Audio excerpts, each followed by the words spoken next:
Hey everyone, GScotty here. In this series, I try to get an hour of gameplay for every dollar spent on a certain game. So, with that in mind, is Potion Permit worth $1 an hour?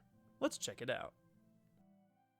Potion Permit begins with a simple character customization. Nothing too crazy or anything like that, but unfortunately, just by accidentally clicking the B button at the wrong time, you reset everything entirely. Well, nothing too bad, just a little annoying though. We then find ourselves on a moving train with the goodest boy. He good boy. We're then visited by Dr. Nestor from the Medical Association, telling us that he's on his way to Moonberry Island to meet with our colleagues with us. After splitting up from the group, we head north to the main city and meet up with that mayor named Meyer. Meyer? Oh. Meyer and his wife, Marielle, explain that their daughter has fallen ill, and even though they've tried everything they could with their witch doctor, nothing was working. In their desperation, they reached out to the Medical Association, whom they've had unpleasant relations with in the past. So, yay! We're already off to a rocky start with the people of this town, and they are not too shy to voice their opinions of me. I actually do like this dynamic of being hated and then having to earn the trust of the people by healing others and then giving them gifts to increase friendship. I find it a very fun variant of a confidant system. But I digress. After getting absolutely no one happy about our arrival, the mayor and his wife lead us to an old rundown home, where we set up shop.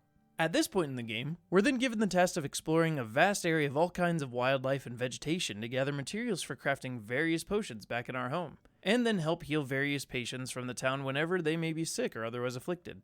You can also start talking to the people of Moonberry Island and grow closer to them. You can even start a romantic relationship with one, albeit even though you can't get married.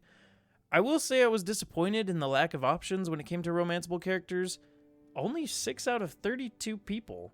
Now, all these characters are great and all that, but I would have liked a few more romantic options. Why can't I romance Cecilia?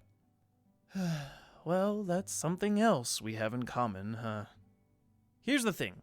Potion Permit is a very cozy game with great characters, fun mini-games throughout, and colorful exploration.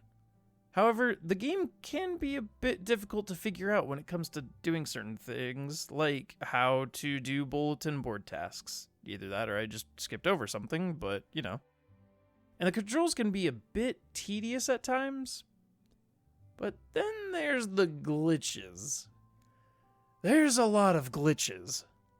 For starters, this little notification will not go away, even though I checked all the boxes to do so. So, nothing awful, but it was awful how many times the game would stop working because of some of these glitches. One time, I tried changing the keyboard controls and the game just froze before I could do anything or change anything. Eventually, I just forced my way into Steam and shut it down from there.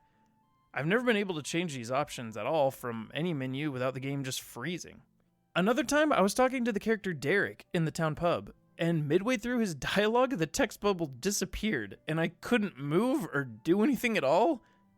And people just walked past us, and it was super awkward, and everything just kind of disappeared. So once again, I had to force close the game inside of Steam, and I lost a whole day's worth of progress. It's annoying when you're playing a game and then the game breaks, becoming unplayable.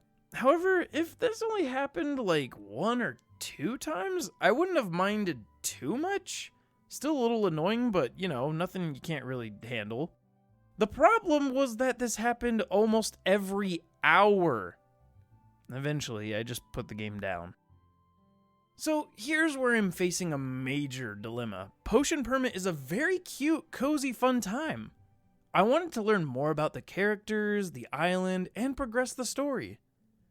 But at the same time, the game was a bit clunky, grindy, difficult to understand at times, and littered with glitches and bugs throughout.